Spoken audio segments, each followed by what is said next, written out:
Alguém nasce brilhante ou é tornado brilhante? É a sua natureza ou é a sua formação? É difícil você trabalhar com alguém que resiste ao conhecimento. Algumas pessoas teriam maior habilidade que outras. Boa escola faz muita diferença. Essa é uma questão muito complexa.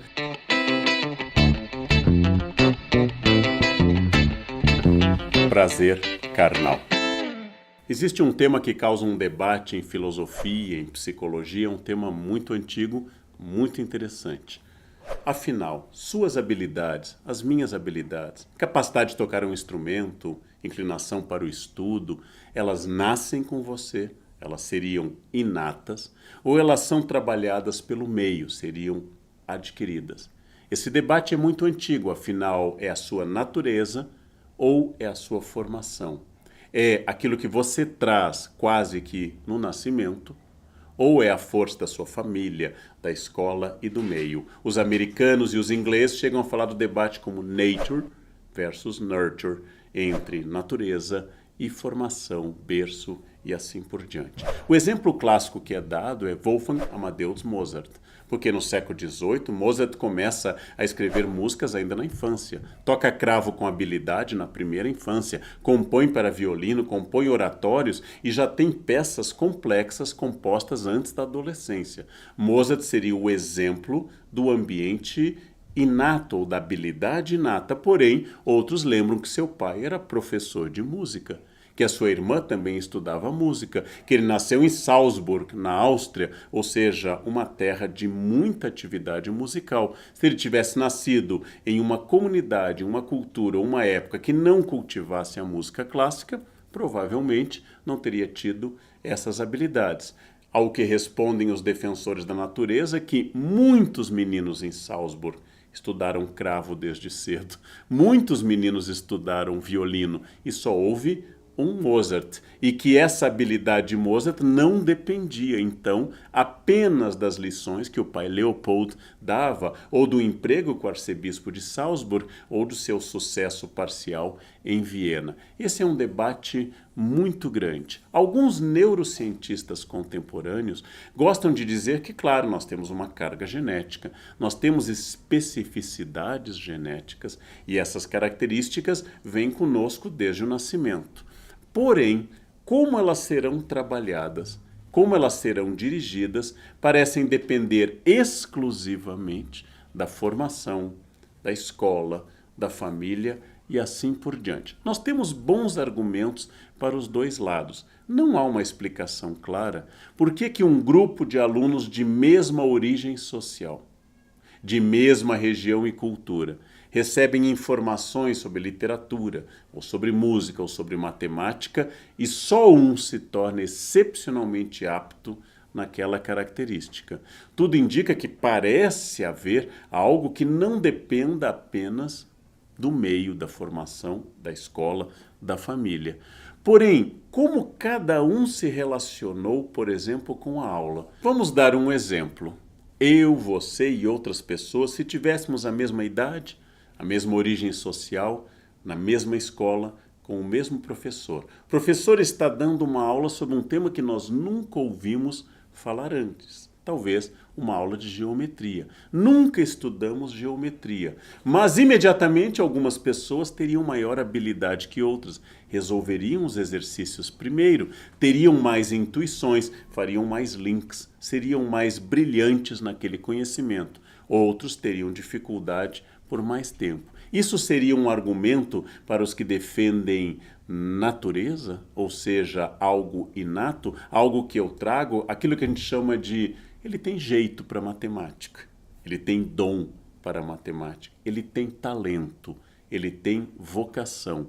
A ideia de vocação é uma ideia religiosa. Vocare é chamar, a vocação de Abraão, a vocação de Moisés. Ou seja, eles foram chamados por um ser superior para uma tarefa e este ser deu a eles essa habilidade para conseguir essa vocação. Mas voltemos ao meu exemplo. Por acaso você já pensou que mesmo que o conteúdo seja novo para todas as pessoas, tem gente que tem experiências anteriores com a matemática positivas? Talvez seu pai incentivou em casa. E nesse caso, ao ouvir a professora, o professor falando de geometria, identificou e fez uma projeção afetiva e se preparou para receber aquele conteúdo. Outra pessoa, por acidente, por exemplo, foi exposta a um conhecimento matemático. Outra pessoa, por exemplo, gosta muito da professora de geometria. Acha muito legal a aula, por uma questão pessoal, porque o tipo físico, o tom de voz, o sorriso, faz com que essa pessoa olhe aquela aula com atenção extrema e imediatamente responda aquele conteúdo. Então nós podemos pensar que mesmo que o conteúdo seja novo para um grupo, eu não consigo estabelecer o ponto zero igual para todos. Todo mundo tem ideias prévias, todo mundo tem relações afetivas prévias. Todo mundo tem uma posição diferente em relação à escola, uma posição diferente em relação ao conhecimento. Todos já receberam impulsos e receberam alimentações pedagógicas positivas ou negativas. Se você fez uma redação e a professora deu uma nota baixa, você fez uma nova redação, sua nota continuou baixa, quando você for estudar literatura, com uma outra professora, você já tem na cabeça, eu não sou da área de letras, eu não tenho jeito com português, eu não gosto de escrever ou de ler, porque você já recebeu esses impulsos negativos. Afinal, continuamos com o seguinte debate, a partir de modelos como o de Mozart e tantos outros gênios da história. Alguém nasce brilhante ou é tornado brilhante? Alguém tem uma natureza, um código genético, uma inclinação ou recebeu essa inclinação da escola e do meio? Quanto a escola pode produzir em relação a alguém que não gosta de algum conteúdo, de alguma área de conhecimento? Ou quanto uma experiência negativa da escola e na família pode barrar alguém que tem uma genuína vocação musical? Alguém que dança bem desde a primeira aula que teve de dança.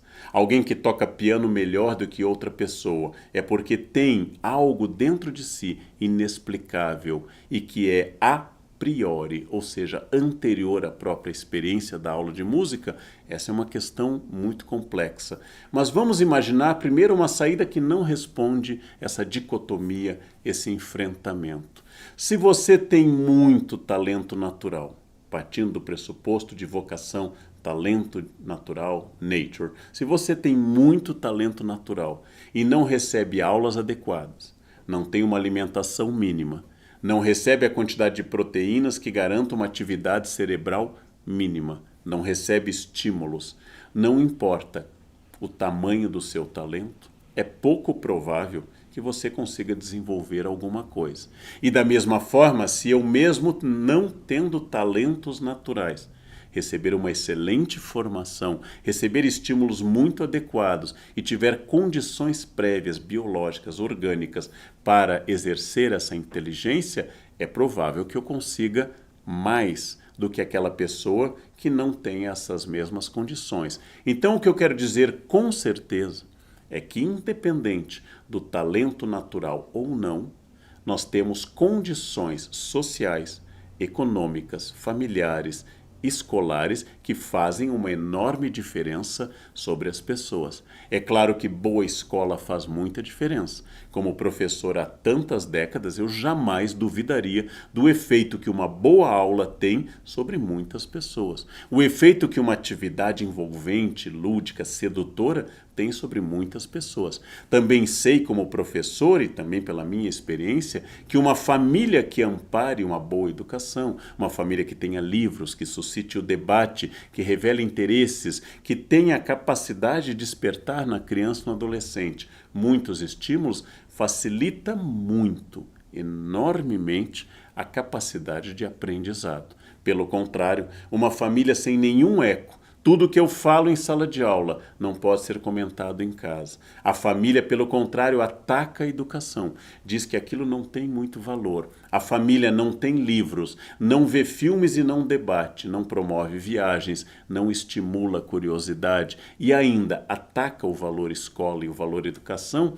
É muito difícil que esse aluno tenha um desenvolvimento a esse respeito. Então, o que eu estou dizendo é que não importa se você segue a teoria da natureza ou da vocação, se você segue a teoria da escola ou desse nurture, você, com uma boa escola, com estímulo familiar, com condições sociais e econômicas boas, pode fazer muito para um aluno.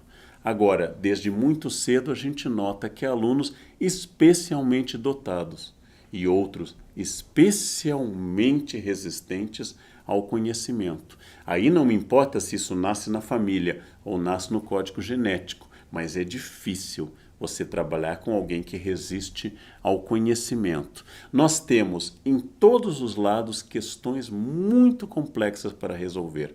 Beethoven tinha um grande talento para a música na cidade de Bonn, onde ele nasceu, em 1770. Beethoven tinha um pai músico alcoólatra. E quando esse pai voltava à noite para casa, tarde da noite, o pai muitas vezes o espancava para que ele estudasse piano. E o menino apanhou do pai, que ele tinha um horror ao pai, para estudar piano. Ele tinha todas as condições para odiar a música.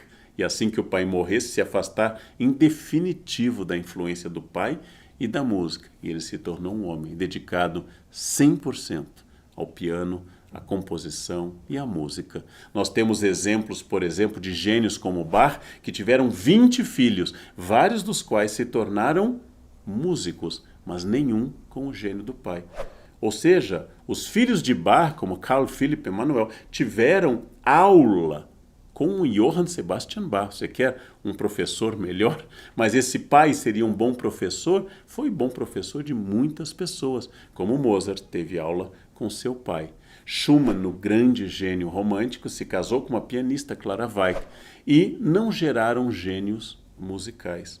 Os dois filhos de Mozart também não foram gênios musicais. Logo que eu estou dizendo, não temos argumentos claros para falar que existe uma vocação externa, extraordinária, que acompanhe alguém. E não temos como negar a influência do meio, da escola e da família sobre isso. Então, essa é uma posição em debate. O que não está em debate, ajudar um aluno, ajudar uma criança, ajudar um filho, é estimular a curiosidade, garantir boa alimentação, um ambiente lúdico, interessante e despertar a curiosidade. Se o talento do seu filho vem de Deus, do código genético ou simplesmente da escola, tanto faz. O efeito é muito positivo.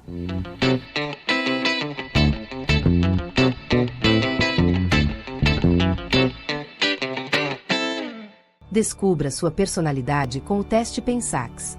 Faça o teste grátis e comece sua jornada de autoconhecimento.